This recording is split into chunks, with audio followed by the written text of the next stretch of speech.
What if the world's calmest country was quietly the most confusing?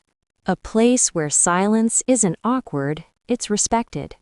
Where eye contact can feel intrusive and small talk feels almost illegal. Welcome to Sweden, a land of frozen lakes, glowing summer nights, and streets so orderly they feel unreal.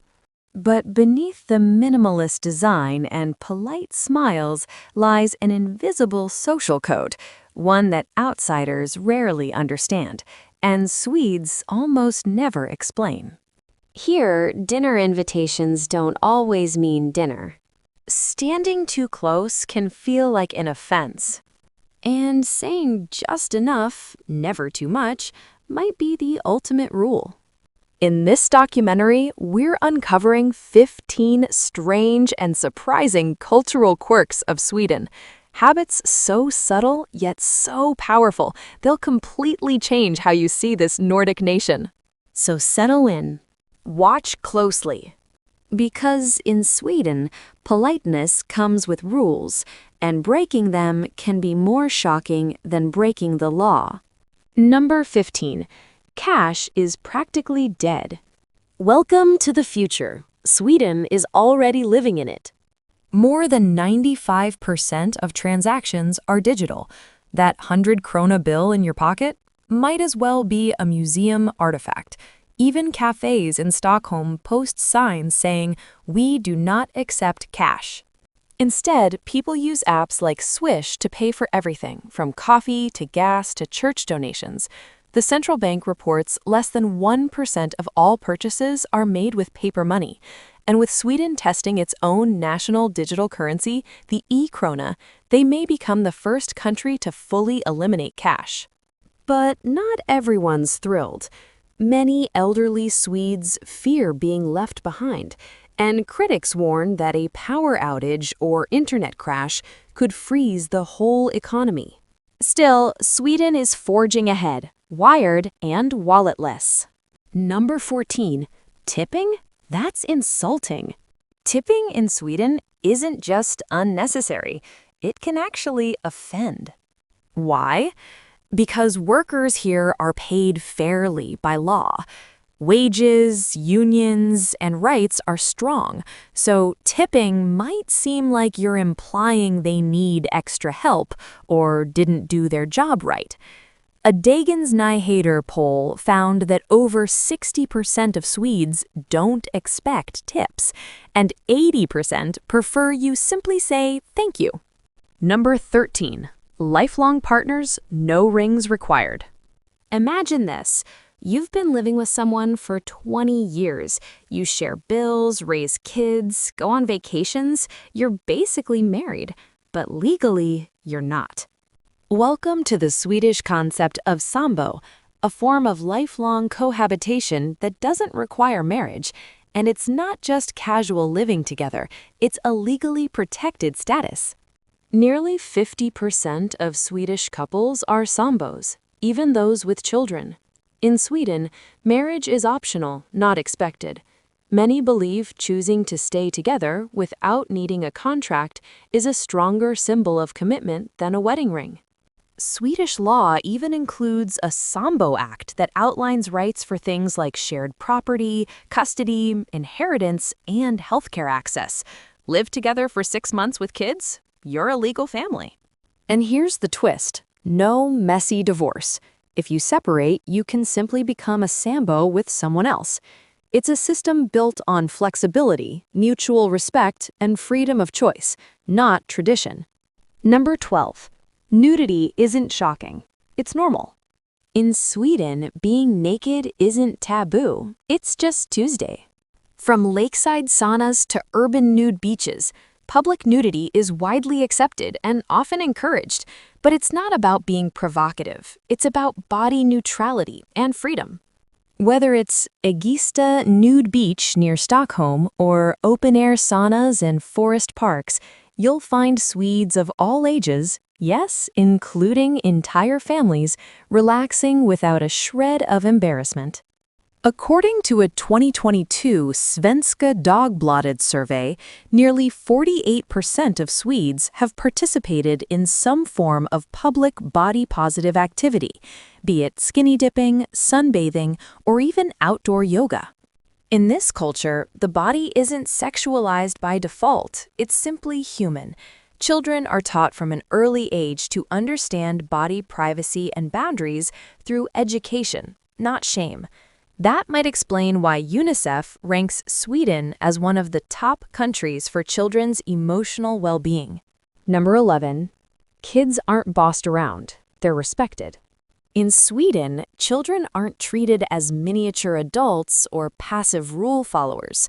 They're seen as people, with emotions, boundaries, and a right to be heard. Here, it's perfectly normal for a child to say no to food, to refuse a hug, or to object to something that makes them uncomfortable. It's not rudeness, it's part of teaching them how to set boundaries and trust their instincts. Swedish law backs this mindset completely.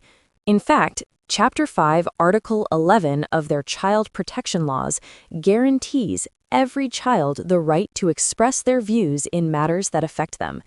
And since 1979, Sweden became the first country in the world to ban all forms of physical punishment, including spanking, setting a global precedent. But this isn't a free-for-all. Children aren't given unchecked power. Instead, the role of parents is redefined, not as commanders, but as emotional partners.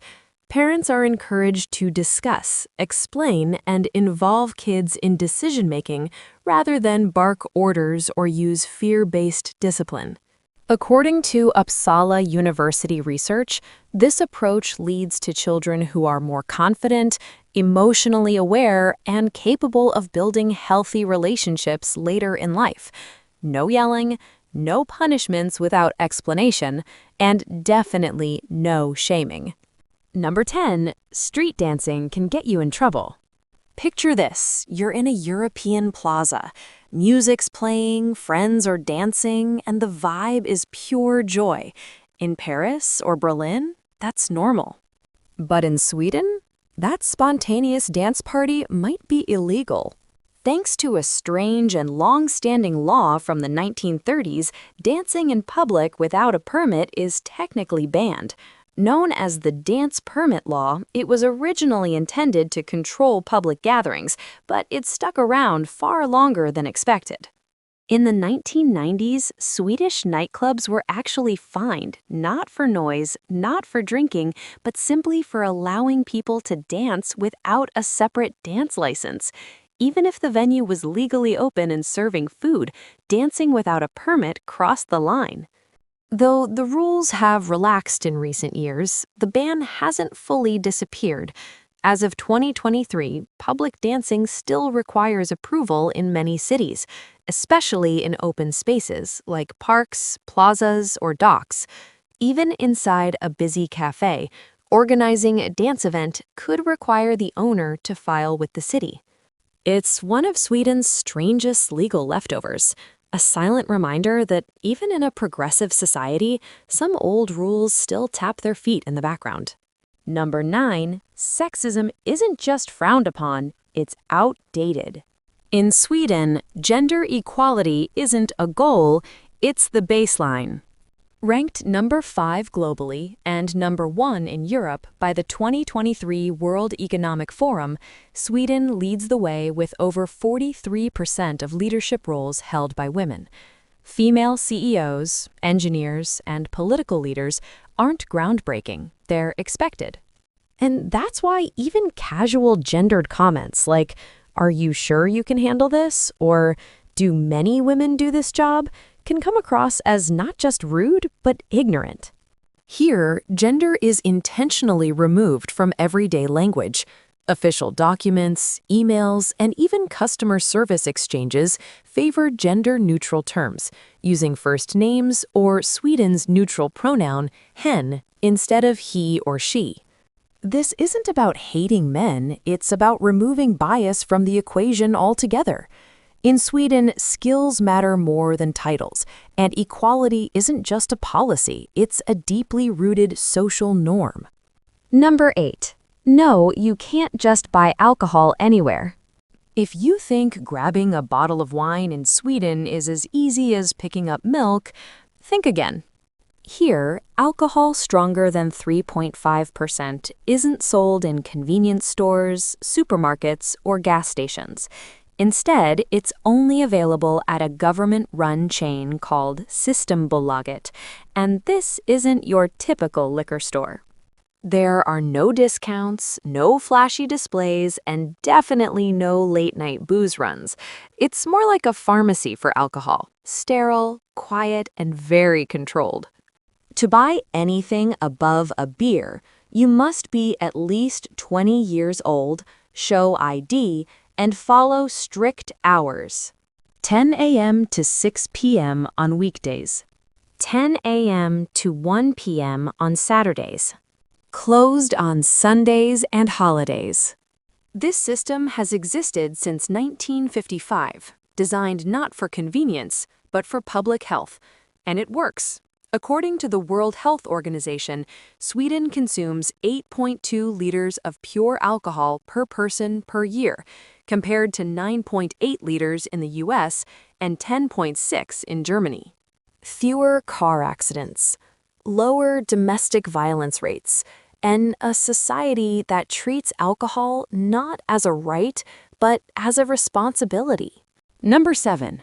Big romantic gestures? Big mistake. If you're planning to win a Swede's heart with roses, serenades, or love at first sight speeches, pump the brakes. In Sweden, romance is subtle, slow, and deeply private. Grand gestures like surprise gifts, public confessions, or saying I love you too early aren't seen as sweet. They're often viewed as emotionally excessive, even awkward. Personal space is sacred, even in love. According to Statista Central Byron, over 50% of Swedes believe public displays of affection are disrespectful. Holding hands, kissing, or hugging in public can feel intrusive, not intimate. Here, love doesn't start with fireworks. It starts with quiet fika dates, casual texting, and cautious, unspoken connection. You could date someone 10 times and still not be considered a boyfriend or girlfriend. In Sweden, love isn't shouted, it's whispered. The taboo isn't romance itself, it's romance that feels too fast, too needy, or worst of all, too American. Number 6. Never act like you're better than anyone. In Sweden, modesty isn't just polite, it's a deeply embedded social rule. And breaking it, that's taboo. This unwritten code is called Jante Law, or the Law of Jante. It isn't a legal rule, but it shapes everything, from how people talk about success to how they write their resumes. The core idea? Don't think you're better than anyone else. Have a 6-figure salary? Great, but don't bring it up. Top of your class? Keep it to yourself. Even online, Swedes avoid anything that looks like showing off. A 2022 Stockholm University survey found that over 78% of Swedes find public self-praise annoying, and a study by the Swedish Institute for Future Studies revealed that many international students feel held back, afraid that confidence will be mistaken for arrogance. It's the complete opposite of countries like the US or UK, where self-promotion is part of success. In Sweden, the more humble you are, the more respected you'll be. So if you want to fit in, speak softly, act modestly, and let your actions speak louder than your words. Number 5, working late? That's a red flag. In most countries, staying late at the office signals commitment. In Sweden, it raises eyebrows. While the official work week is 40 hours, many Swedish companies, especially in the public sector, adhere to 37.5 hours per week, or even less. Some employers in Gothenburg have experimented with 6-hour workdays, and the results? Higher productivity, less stress, and happier employees. Here, leaving work on time isn't lazy, it's smart. According to Eurostat, 95% of Swedes clock out by 5 p.m., and if you consistently work overtime, you won't earn admiration, you'll get strange looks. People might wonder, do you lack time management? Are you overcompensating? In Swedish office culture, balance is everything. Work too little and you're irresponsible. Work too much and you're seen as out of sync, even disrespecting your own personal life. Lagom, the Swedish philosophy of just the right amount, applies to work too. Because here, success isn't measured in hours, it's measured in balance. Number 4. Places you shouldn't visit in Sweden. Sweden may have the image of a perfect Nordic utopia, but not all of it is postcard perfect. Across major cities like Stockholm, Gothenburg, and Malmö, there are zones known as utsatta områden, vulnerable areas, officially flagged by Swedish police, where crime is high and law enforcement presence is limited. As of 2024, nearly 60 such zones exist. These aren't just rough neighborhoods. They're places where organized gangs exert control, surveillance cameras monitor movement, and even police hesitate to intervene after dark. Neighborhoods like Rinkeby in Stockholm, Rosengård in Malmö, and Biskopsgården in Gothenburg are frequently cited in national security reports. In some areas, local residents manage access points, install private barricades, and operate like communities within a state. So what happened in a country once hailed for peace and equality? Security analysts point to a mix of open immigration policies, failed integration efforts, and economic segregation leading to social rifts. The result? Parallel societies where native Swedes avoid and second-generation immigrants feel abandoned.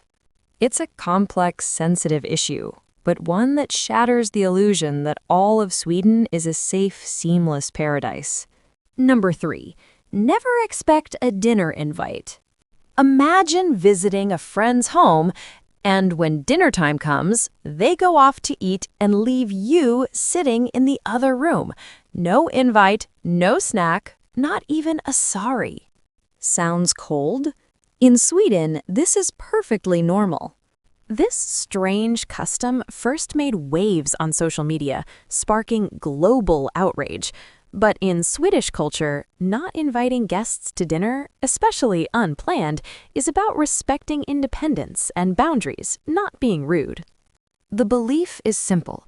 If I feed you, you may feel obligated. That's seen as unfair.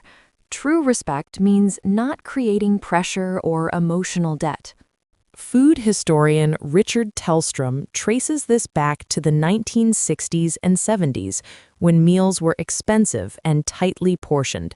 Kids visiting other homes during dinner were told to wait or go home to eat. Today, this rule has softened, especially in cities and younger households, but in more traditional or rural communities, the dinner table is still considered a family-only space, a quiet boundary few dare to cross. Number 2, baby names need government approval. Think naming your baby is a personal decision? In Sweden, it's a legal process. Under the Names Act of 1982, parents must submit their chosen baby names for official approval. If the name is deemed inappropriate, offensive, or just too strange, it gets rejected. No name, no birth certificate. And it's happened. Names like Metallica, IKEA, BERFXXCCMNPCCLMMNPRVCLMNKCSQLBB11116, and even Allah have all been denied for being confusing, commercial, or potentially disrespectful. Why the control? Because in Sweden, a name is part of a dignified social identity.